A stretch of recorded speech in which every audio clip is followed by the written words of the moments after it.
എന്തുകൊണ്ടും online teaching മേഖലയിൽ work ചെയ്യുന്നവർക്ക് ഉപകാരപ്പെടുന്ന ഒരു ടാബ്ലറ്റ് തന്നെയാണ്. ലാപ്ടോപ്പിന് അത്രയും വലിപ്പം തന്നെ ഉണ്ട്. അപ്പൊ നമുക്ക് ഈസി ആയിട്ട് എഴുതാനും സാധിക്കും.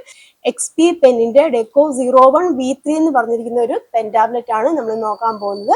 ഓൺലൈൻ ടീച്ചിങ്ങിനൊക്കെ എടുക്കുന്നവരാണെന്നുണ്ടെങ്കിൽ അവർക്കെല്ലാം ഉപകാരപ്പെടുന്ന ഒരു ടാബ്ലറ്റ് തന്നെയായിരിക്കും ഇത്. ഇതാണ് നമ്മുടെ പെൻ ടാബ്ലറ്റ്. നല്ല വലിപ്പമുള്ള ഒരു ടാബ്ലറ്റ് ആണ് കേട്ടോ. ഓൾറെഡി ഞാൻ ഇതിന് മുന്നേ ഒരു ടാബ്ലറ്റ് ഉപയോഗിക്കുന്നുണ്ടായിരുന്നു. വിയോന്റെ ആയിരുന്നു ടാബ്ലറ്റ്. അതൊരു 4-5 വർഷത്തോളം ഉപയോഗിച്ചു. പക്ഷെ ഇതൊരു കംപ്ലൈന്റ് ഒന്നും വന്നിട്ടില്ല. ഞാൻ ജസ്റ്റ് ഒന്ന് അപ്ഗ്രേഡ് ചെയ്യാൻ വേണ്ടിയാണ് ഈ ഒരു ടാബ്ലറ്റ് വാങ്ങിച്ചത്.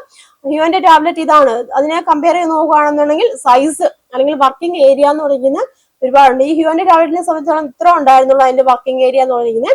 ഇതെന്ന് പറഞ്ഞിരിക്കുന്നത് വർക്കിംഗ് ഏരിയ എന്ന് പറഞ്ഞിരിക്കുന്നത് ഇതാ ഇത്രയും സ്പേസിൽ നമുക്ക് എഴുതാൻ സാധിക്കും. സ്മൂത്ത് ആയിട്ട് തന്നെ എഴുതാൻ സാധിക്കും. ചെറിയൊരു പ്രഷർ കൊടുത്താൽ മതി, സ്മൂത്ത് ആയിട്ട് തന്നെ നമുക്കിത് എഴുതാൻ സാധിക്കും. തോന്നിയൊരു കാര്യം എന്ന് പറഞ്ഞാൽ ഇത് അതിന്റെ ഏരിയ വർക്കിംഗ് ഏരിയ നല്ലപോലെ ഉണ്ട്. ഒരു ലാപ്ടോപ്പിന് അത്രയും വലിപ്പം തന്നെ ഉണ്ട്. അപ്പൊ നമുക്ക് ഈസി ആയിട്ട് എഴുതാനും സാധിക്കും.